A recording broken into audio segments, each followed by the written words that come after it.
right, James, what are you up to today? Welcome to Vintage Bricks. I'm your host, James. This is not a vintage set, but it's based on the 1980s and 90s sets. You look at this castle. It's a Lion Knight's castle, and I am going to show some what I call dioramas. I'm going to put this together with some of the older sets, like back here, and we'll show how that's done. This may be a few videos to show the different details. One thing to mention now is it comes together, and half of this is the living section, and the other half is the armory or the castle section. That's probably one thing to know. So, did you make this all up yourself, or is this a kit?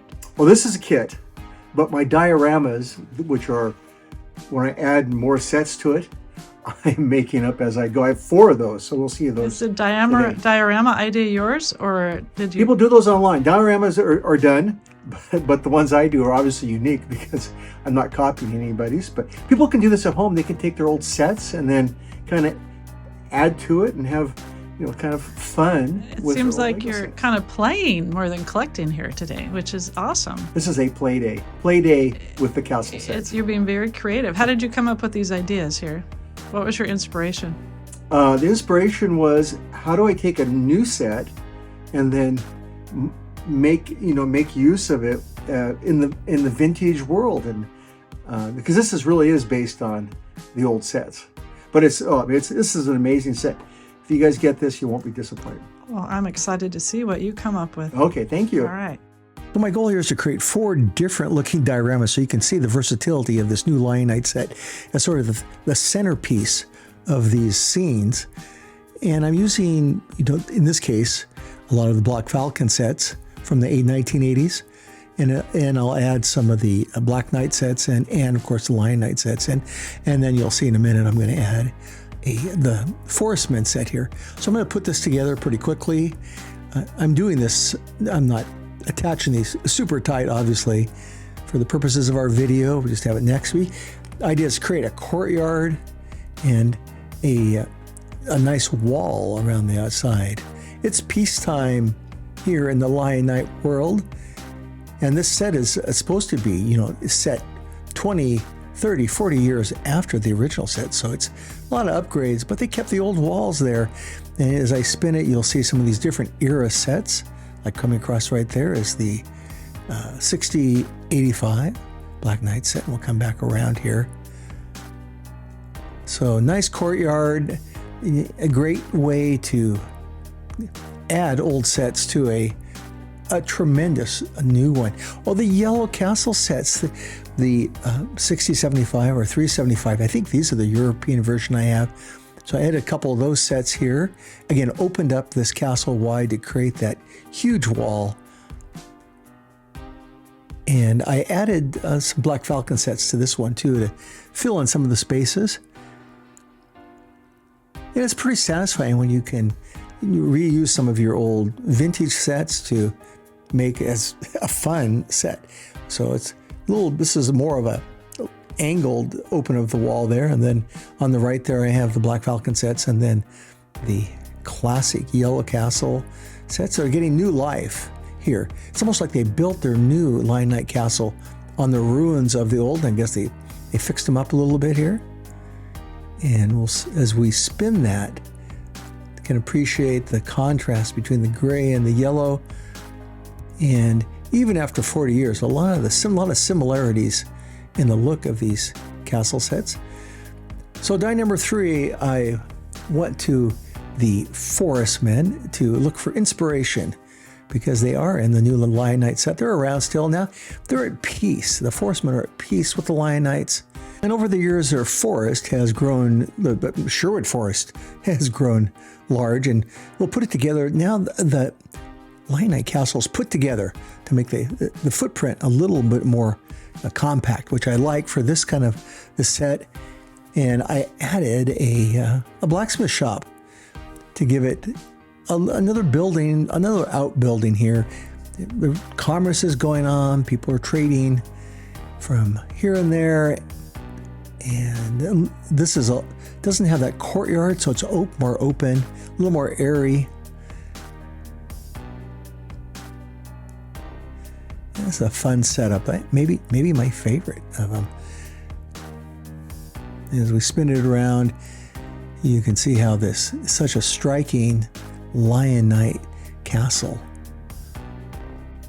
And our final diorama is, I guess, a tribute to all the early sets, because we have a little bit of everything in this one. A couple really classic Lion Knight sets I added to the new Lion Knight set. There's one there, the Guarded Inn, considered masterpiece of the 80s, and the King's Castle, the original gray one from 1984. And there it is. It's a beautiful setup of vintage and modern castles. So there's our castle. We're putting that together in the middle. Again, small footprint this time, so we need more walls. That's why we need to do a mashup of all these different sets. And as we spin it here, you'll see I have the, I think that's the 6073, which is the Black Falcon. Then I have the Black Knights, and I added a little jousting in the middle. That's an alternate build of the Black Knights. And then the King's Castle, and coming back around to the main set, where the lady of the Brave Lion Knights are coming into the castle. So let me give you a quick tour of the set. Again, it folds out and then it comes together. I think there's like 22 minifigures, could be wrong, close to that though. And some of the things that are interesting about pulling it apart. Again, this is really the manor part, or the living part here. When you open it up, it's pretty darn logical.